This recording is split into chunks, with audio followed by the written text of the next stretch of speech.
بنو سلمہ نے مسجد کے قریب گھر لانے کی مشاورت کی کہ ہمارے گھر مسجد نبوی سے کچھ فاصلے پر ہیں، تو ہم ایسا کرتے ہیں کہ اپنی رہائشیں مسجد نبوی کے قریب لے جاتے ہیں تاکہ مسجد میں جانا آنا آسان ہو۔ تو آقا کریم علیہ السلام کو جب خبر پہنچی کہ بنو سلمہ قبیلہ اپنے گھر مسجد نبوی کے قریب لانا چاہتا ہے، تو حضور نے ان کو بلا کے فرمایا کہ اے بنی سلمہ، تم وہیں رہو، اپنے گھروں کو شفٹ کرنے کی ضرورت نہیں ہے، تم جتنے قدم چل کے مسجد میں آتے ہو اللہ اتنا ہی ثواب عطا کرتا ہے۔ ایک روایت میں آتا ہے کہ جب کوئی شخص مسجد کی طرف چلتا ہے اور دایاں قدم اٹھاتا ہے تو دائیں قدم کے بدلے میں اس کے نامہ اعمال میں نیکی لکھ دی جاتی، اور جب وہ بایاں قدم اٹھاتا ہے تو بائیں قدم کے صدقے سے اللہ تعالیٰ جل شانہ اس کے نامہ اعمال سے گناہ مٹا دیتا ہے۔ تو وہ چلتا رہتا ہے، ایک قدم پہ نیکی لکھی جاتی ہے، ایک قدم پہ گناہ مٹتا چلا جاتا ہے، اور اللہ اپنی خاص رحمات اس کو نصیب فرماتا ہے جو مسجد کی جانب سفر کرتا ہے۔ یہ خیر البقا ہیں، یہ مقدس دھرتی ہے، اور اس کے احکام پھر باقی زمین کے ٹکڑوں سے الگ ہو جاتے ہیں۔ وہ جگہ جو مسجد کے لیے وقف کر دی جائے پھر وہ جگہ خاص کر دی جاتی ہے۔ دنیا کا عالی نسب محل بھی ہو، کسی شہنشاہ کا قصر بھی ہو، تو وہاں بھی آپ جوتوں کے سمیت جاتے ہیں، لیکن جہاں مسجد بن جائے اس کا فرش کچا بھی ہو، شہنشاہ بھی جوتے اتار کے آئے گا۔ یہ اللہ کے گھر کی عزت ہے، یہ تکریم ہے۔ ان کو بیت اللہ کہا گیا ہے، یہ اللہ کے گھر ہیں، یہ پاکیزگی کی جگہ ہیں، اور ان کو تعمیر کون کرتے ہیں؟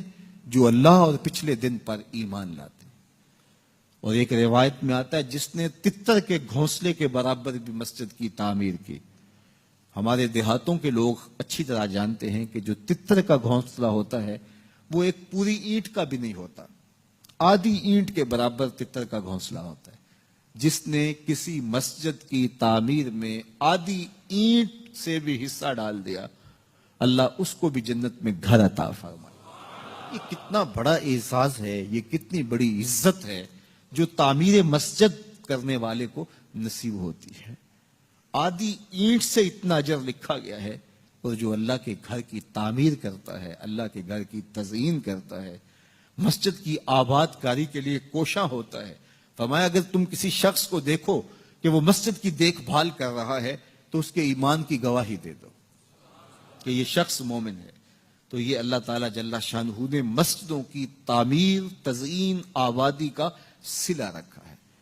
ان کے احکام الگ رکھ دیے گئے۔ اعلیٰ حضرت عظیم البرکت امام اہل محبت امام الشاہ احمد رضا خان فاضل بریلوی علیہ رحمہ فرماتے ہیں مسجد میں اتنے زور سے قدم رکھنا کہ دھمک پیدا ہو، یہ مسجد کے آداب کے منافی ہے۔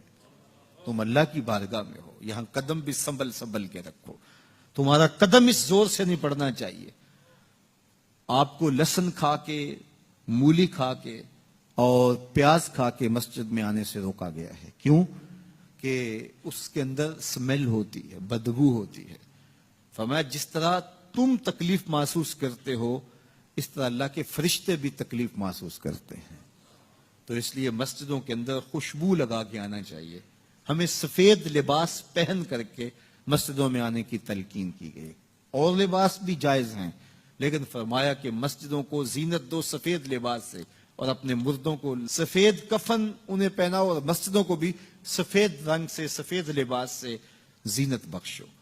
تو مسجدوں کو زینت دیں، مسجدوں میں خوشبو لگا کے آئیں، دایاں قدم آگے رکھیں مسجد میں داخل ہوتے ہوئے، اتنے زور سے نہ چلیں کہ دھمک پیدا ہو، مسجد میں آواز بلند نہ کریں سوائے اللہ کے ذکر کے، مسجد میں دنیا کی باتیں نہ کریں، مسجد کی چھت پر بغیر ضرورت شرعی جانا منع کر دیا گیا ہے۔ یہ مسجد کے آداب میں سے ہے۔